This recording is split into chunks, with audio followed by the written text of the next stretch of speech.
I don't think. Root 2 over 2 is, all right, look at this coast. Okay, I don't care. I don't care. Put it away. Zape. Okay, anyways, right on. Well, hello everybody. Yeah, welcome to the Aero onboarding kind of meeting. Quick kind of recap of what, or not recap, but like just what we're going to be talking about today. We're going to talk about like some general onboarding stuff, like getting onto the like getting your UVic email onto all of our Microsoft stuff for the team. If you're new, if you're not, this is going to be some review / repetition. And then we're also going to talk about the project management stuff we have going on. So we have some new stuff for this year. So even returning members will have some new stuff to watch. So I guess very first thing in kind of onboarding is I hope everybody's on the Discord. I assume you're all on the Discord if you're here or if you are on the Zoom meeting. And so just up here on the info text channels, there is onboarding. Now, if you go here, there's the onboarding doc and there's the onboarding checklist.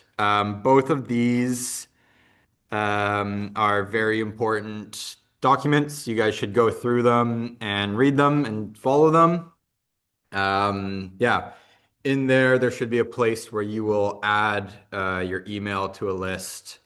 If not, I can send that document to the chat, and that will, again, pretty much get your guys' emails. Oh, why did my audio stop? Hold on. What? Microphone array. What? Oh, now it started back up. Oh, this is great. Does this work? Yeah, I can hear you. Just put an AirPod in, or both. I don't really care.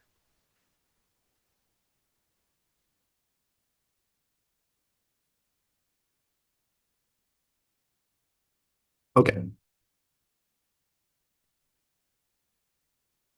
Okay. It's a. Can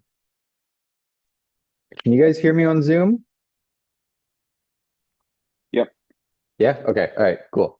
Okay. Anyway, so that is, yeah. So check out the onboarding docs. That's going to be one of the things I'd like for you guys to have done for next week is to go through those onboarding documents and yeah, fill out anything you need to fill out. Look at all of the different information in there, and yeah, it gets you kind of rolling in the right direction.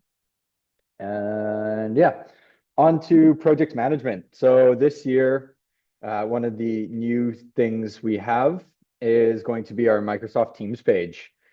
So once you get your email added to that, if you log into your UVic email into Microsoft Teams, you will have the FSAE page. I have created us a Aero-Composites page here. We have general posts. This will be, so the Teams page, how we want to run it is the Teams page will be more for project management and the Discord will be more for communication. So the Teams page will be, you can post if you know, anything, again, project management wise. So it's if you need to contact with somebody about a specific part they're designing and you want to know something about it. Or, you know, if you need to get in contact with Isaac and I, and again, it's more project management related, then this is where you can post. Next up, we have the Files tab. And so this is something that will grow and expand over time. This is just what I came up with Monday. So we have a couple of folders here already. We have learning resources, which is really great. This is all kind of stuff that you guys can go look at on your own time if you're ever curious to just learn and kind of educate yourselves. So obviously, as the different folders suggest, there's stuff on aero design, for example. Most of these are just links to YouTube videos I've found that are pretty good at explaining whatever it is it explains. And so yeah, so again, we plan on having that keep on growing and expand. And pretty much if you guys ever just, want to do some learning, or if you need polishing up on a subject for a project that you're running, that is a very good place to start. As well as you guys can be on the lookout for stuff that you think could be added to that section. Just one note I want to make with this files section, I do want to keep it very neat and organized. So if you guys do have stuff, by all means, but please bring it to Isaac or I before it gets added here. That way we can figure out where it should go, how it should be named, and just stuff like that. And we can just make sure there's a certain standard of quality of resource that's going in any of these folders, but in particular, the learning resources one. And so the next folder in our files here on Teams are going to be project-specific resources. And so again, this is just something I threw together quickly. This will expand with different specific projects, as well as more information within them. But this is just stuff like, if we have any papers, like PDF papers, as well as like sub projects within it. So for example, the end plates, there's some inspiration and some articles and all sorts of stuff that I've found throughout some initial research. Same thing with the under tray. We have an optimization paper and stuff like that. So that I'm a little less picky on kind of, anybody can throw some info in there. That could potentially be like a central place to keep some information if multiple people are working on one project. You guys can try to keep all your documents and stuff in there. And again, if you come across any papers for any reason for a project, it can't hurt to have it. And then we have simulation information, which for now, this is pretty bare bones. But this, for example, is the key that we need to run CFD simulations, which is computational fluid dynamics. And so that you guys don't really need to worry about. Isaac and I will be doing most of that, but we'll add some stuff in there. And that can contain some stuff for FEA simulations later on. And again, I want this file system to expand more. This is just literally everything I was able to come up with in an hour, as you can see. And so I definitely do want to add more, and this will expand over time and only get better.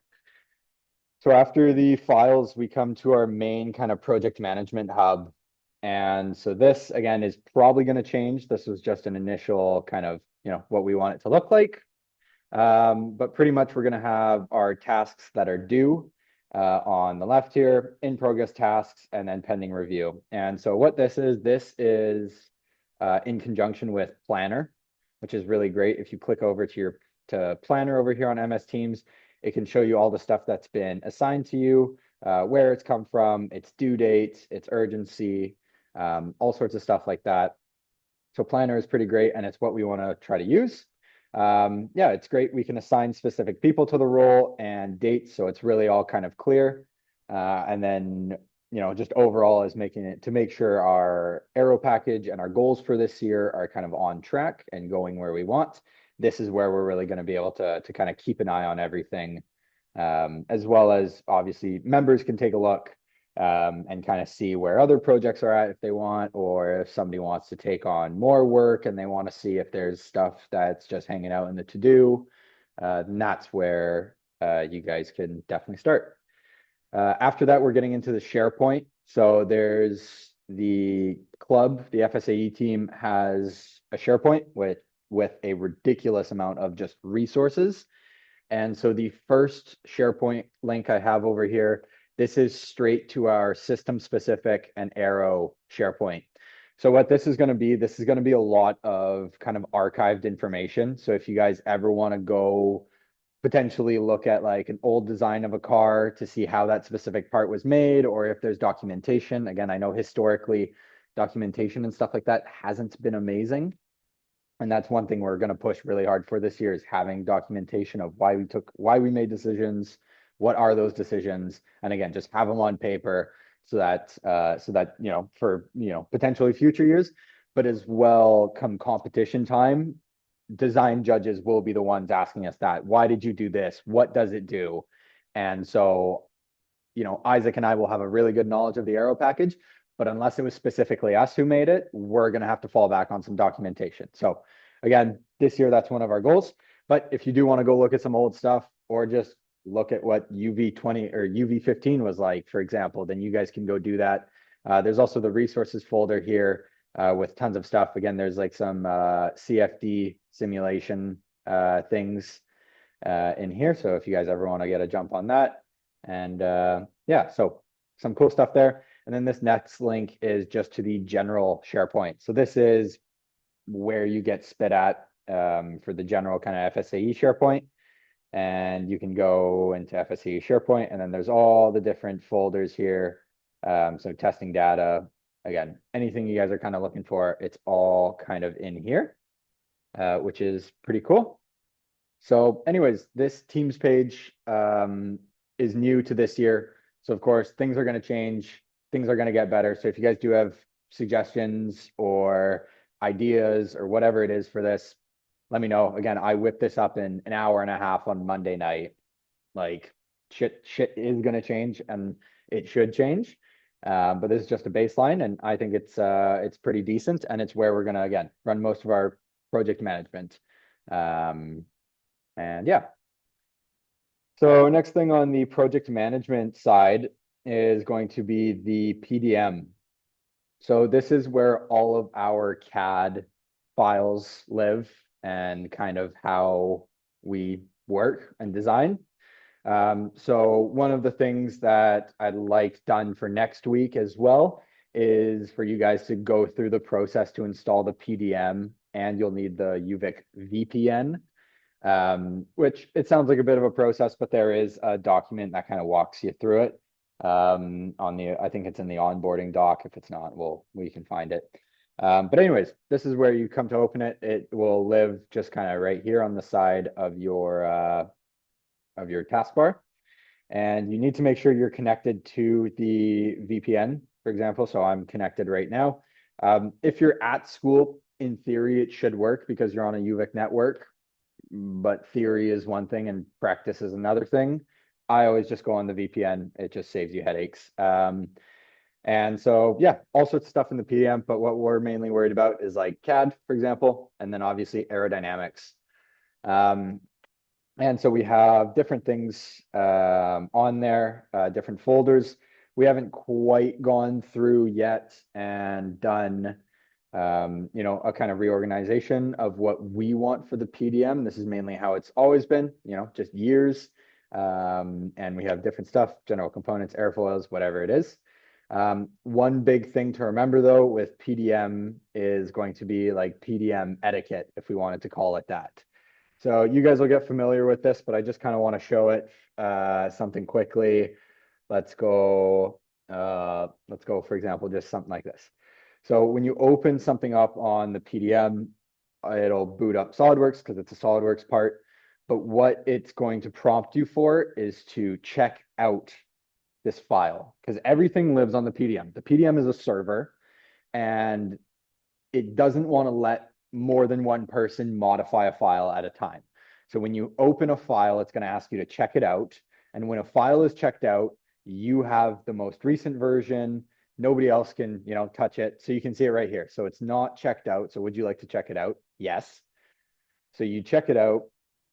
And then here we go. Oh, Jesus. My computer just shit itself. Nope. So you have your part, whatever this is, right? So you have it here. You can mess with it. Again, that's the most current version. Nobody else can touch it. That's not typically the hard part. The more difficult part is typically this. When you're done with your file, you need to go on it. You need to right click, and then you need to go check in. The big thing with check in is, again, nobody else can touch this file.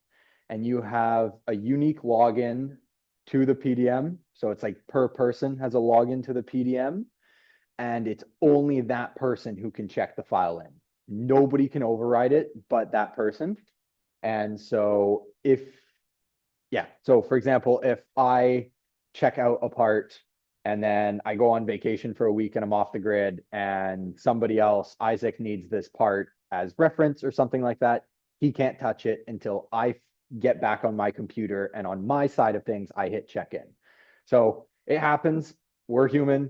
You'll forget things sometimes, But that is a really big part of the PDM is to remember to check stuff in because or else it's a nightmare. You'll experience it a couple of times having to ask somebody like, hey, can you check your part in? And again, shit happens. It's not the end of the world, but it's just annoying. So really good habit of getting into is checking back in your parts kind of right away.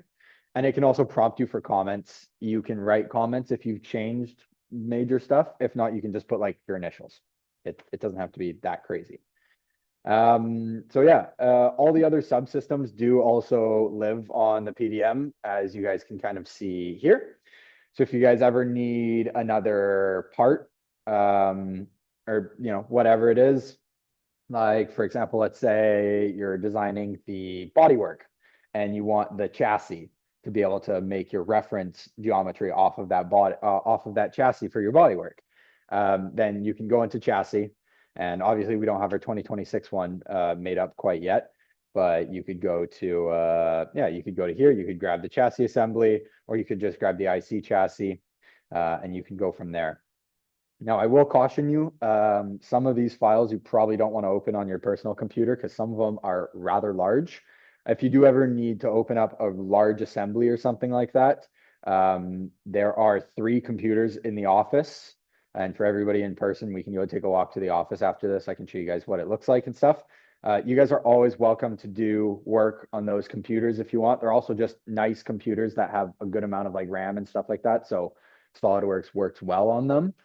But yeah, if you ever have to do large stuff, don't even bother on your own computer. Like I typically don't open like assemblies really on my computer because it will kill itself.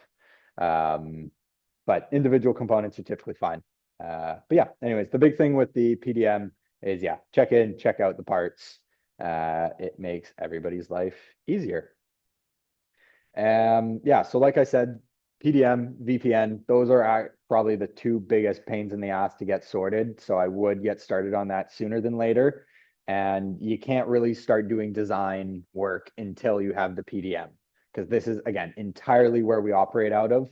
Like when we do want to make a new part, we actually create it in the PDM here. You right click, you go new, SolidWorks, and then assembly, drawing part, whatever you want. So we fully work out of here. It's all serialized. It's all, the head designer is going to be named in that part. So it helps keep things really organized, as well as everybody has every file from anywhere, right? That's the beauty of the VPN, is if I'm at my house and I need a file that Isaac was working on, and as long as it's checked in on the PDM, I can access it. I can modify it if I want. I can use it as reference if I want. I can do whatever. And yeah. So that's that. Yeah. Can't download 22 anymore. You have to go to the share. Jaden put a link in to download SolidWorks 22 if you don't have it. Ah, interesting. Okay.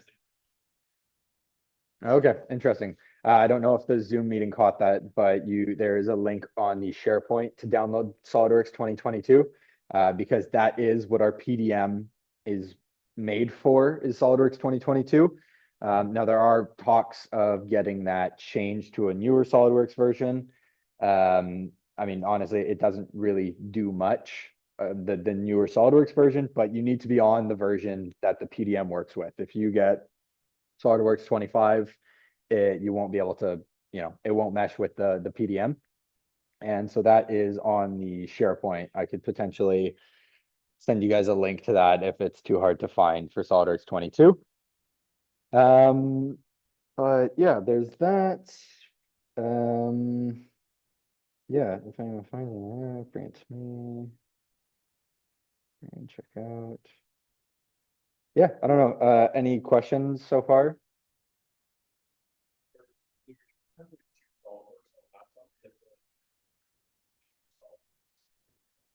I'm not quite sure. I'm gonna be honest. I've always had SolidWorks 22. Like, I don't know if you remember in Mech 200, I had a different version than everybody else, and that's why. I would assume you can, but I mean, again, they're like, as far as like part designing and like part building and just like function, like sure, theoretically there are differences, but there's no difference. So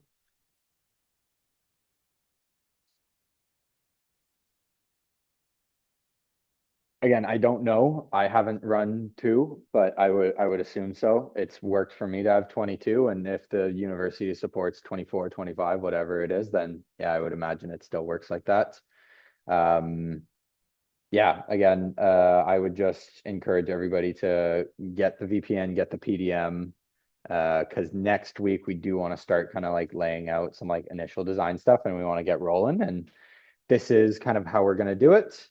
And so yeah, there's that. And then again, like I said, there's the Teams page, which this is brand spanking new. So again, it's gonna change. I want it to change. So if you guys find stuff you guys think should be added, let me know. If you guys think something should be different, let Isaac or I know, that sort of thing. Um, and then yeah, certainly take a look at these learning resources. Like if you guys ever have some spare time, or if you guys ever have to make, for example, if you guys ever have to make a drawing to send to Paul to get machined, then there's some good stuff for like GD&T and just understanding ends drawings and whatever else. Yes, Andrew. Oh, yeah, I didn't fully wait, can you hear me right now? Yes. Okay, perfect. Um, I didn't fully hear that question that someone had, but I think it was on the difference in between the different years of the SolidWorks that we can use. So we all use SolidWorks 2022. If you have a newer year of SolidWorks, which is offered by the school, it's a lot easier to download.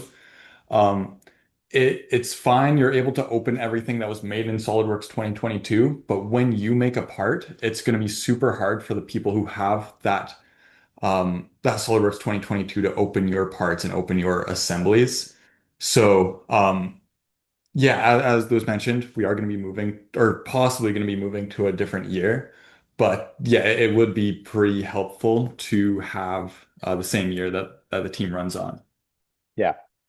Yeah, agreed. And then, yeah, one more thing I will note is that it is possible to open what Lewis said about going to the office to use their computers when you're working on a big assembly is really smart. It is possible to do on your computer. Just be very careful about the options when you're opening up the assemblies. Because if you have something like open all reference files clicked on, then yeah, exactly, you're gonna open about 200 files that you don't mean to, and your computer will catch on fire. So it's possible, just be careful. Yeah. Okay, so for everybody in person, because I just have AirPods in right now Oh, I because see. Sorry. the mic. No, that's fine because the mic was tweaking. Anyways, Andrew was just saying that yeah, pretty much you want to run 22, and then if we update to X version in a couple of months or whatever it may be, then you want to be on that version. Like we don't you don't want to design on a different version than the PDM. It just won't work well. Again, they don't match. And then he was also saying that, yeah, it's possible to open an assembly on your own computer, but you have to be very cautious because, yeah, there is a selection you can make to open like all reference of parts with the assembly, which if you open up an assembly with like 200 parts, yeah, your computer will kill itself.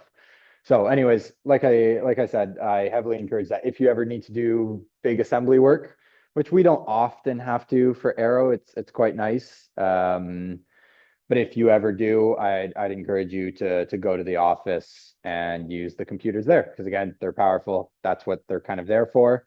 As well as if you're ever at the office, typically there's some more senior people that are often working there, who can often help with CAD, general questions. They might not be versed in aero design, but they'll definitely be able to help you with like general eng knowledge if you need it, sort of thing. So yeah. Any other questions? Yeah. When is our projected time for competition? Comp is typically early May. Yeah. So quick, yeah, that's actually a good point. Not so much competition, but our kind of timeline we've envisioned for the team, Isaac and I, is we want to try to get the aerodynamic design down this summer. So we'll know kind of like the angles of all of our airfoils. We'll know the geometry of our under tray, and we'll know all that kind of stuff. We would ultimately like for that to be done by the end of the summer. And then we want to have the fall to design everything else. So that's like like mounting tabs, supports, like all sorts of shit like that, right? There's because doing the actual aero design is probably like a tenth of the work. It's a decent chunk of it, but it's a lot more has to be done for shit to actually come to life. Because after that, yeah, it's mountings, it's tabs, it's actually making molds for stuff, right? Because carbon, we need to make molds, or we need to figure out how we're going to make this part, what material, and like prepping. And then we want to have our spring, like early spring. I think we're even planning like January, February to start doing some manufacturing. And we want to be ultimately one of the first sub teams that are like done manufacturing, because historically we've been one of the last, and the new leadership would like to change that. I'm starting to sound like a fucking Trump supporter or Trump press secretary. Jesus. Anyways, yeah, that's kind of our plan. We'll see what happens with it. Again, we have a very ambitious kind of package that we want to do this year, but Isaac and I are both really motivated, and so far the turnout has been really, really good for core members. And yeah, we think we can get up to some really, really cool shit. And if we stay on top of it with, hopefully the new project management tool in Teams helps everybody stay on track of their deadlines and just has resources more available to people. Because this is something I wish I had in first year when I was on this team, where I was just handed a project and said, yeah, figure it out. And yeah, it took me a lot longer than it should have to do something. So again, hopefully this sort of stuff lets us move along at a faster pace. And yeah, hopefully we get some cool shit done. One other point that maybe should get passed along to the group, when people are opening files, like Yes. you can just not check it out, and then you can mess around with things a little bit without actually changing someone else's work. Like that can be useful sometimes. Yeah, that can be done. It's less often that you'll do that, but it can be done. Yeah. So Simon brought up a point. You can work on a file without checking it out, and it can be quite useful because it's essentially like you can't modify the file, you can't save it at that point. And so if you do ever want to just like test out a theory you have on this part, but you don't want to like by accident hit Control S and then fuck all the progress up this other person has done, yeah, you can just not check it out, and it won't do anything to the PDM file. At that point, it'll be local on your machine. And then yeah, so it doesn't kind of mess with it. Yeah, so that's a good point.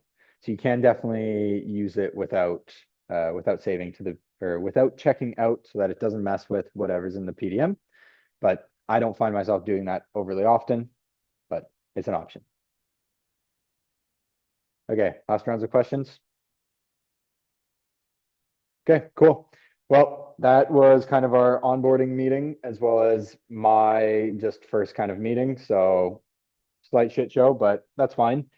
Like I said, for next week, for anybody who doesn't have it set up and who hasn't gone through this process, please get the PDM with the VPN and just go through that Word document in Discord. Again, all of like the procedures and stuff are laid out. Yes.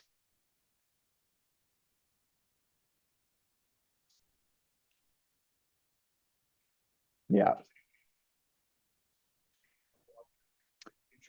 No. And historically, Apple has not been overly inclusive of things.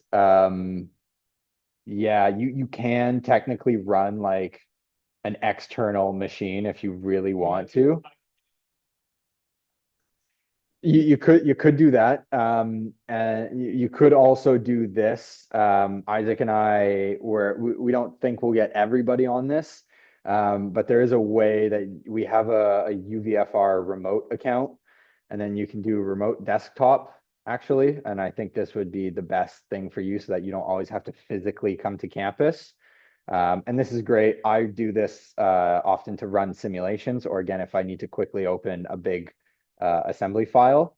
And you can remote log into a computer in the office. So again, this is what one of the computers down in the office looks like right now. And so that might be the best option for you. Yeah.